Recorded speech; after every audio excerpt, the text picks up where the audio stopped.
ये जो मेरा पॉलिटिकल जर्नी रहा, मैंने अपने लिए कुछ मांगा नहीं।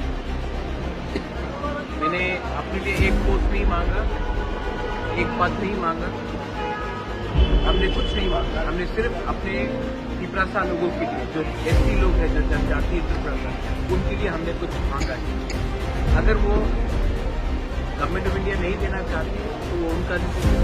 अगर वो देंगे तो हम वेलकम करेंगे, अगर नहीं देंगे तो हम ऑपोजिशन में हैं और हम जानते हैं कि ऑपोजिशन क्या कर सकता है, तो हम ऑपोजिशन का काम करेंगे। आपका इस तारीख क्लास डेट अभी तक नहीं, क्या बोलना? ये सवाल आप होम मिनिस्टर से पूछिए, मुझसे मत पूछिए। मैं वही कह सकता हूँ जो मुझे कहा गया था।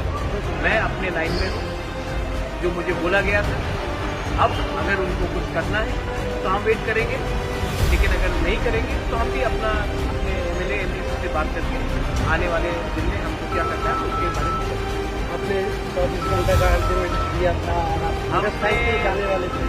आपको मैं एक बात बोलना चाहता हूँ कि मैंने आज तक अपने लिए कुछ डिमांड किया। मैंने जो भी डिमांड किया है अपने त्रिपुरा के जनजातियों की डिमांड किया। अगर उनको लगता है कि त्रिपुरा का जनजाति को कुछ मिलना चाहिए तब एक्ट कीजिए। अगर उनको लगता है कि त्रिपुरा का जनजाति खुशी है तब हम अपना, हमारा व्यू अलग है, हम अपना जो हमें जो करना है उसको हम करेंगे। तो बात क्लियर है। आपने जो आप देखिए, ये सवाल आप देश के होम मिनिस्टर से पूछ लीजिए। मुझे जो बोलना था मैंने बोल दिया। अब मैं अपने एमएलए एमडीसी से बात करूंगा। दिल्ली से मुझे बहुत फोन कॉल आया है अभी तक, लेकिन जब तक मैं अपने एमएलए एमडीसी और अपने सपोर्टर्स के साथ बात नहीं करूंगा, अभी मैं मीडिया को कुछ नहीं बोलना चाहता। तो आपका जो हंगर स्ट्राइक का जो स्टैंड था उसमें रहेंगे क्या?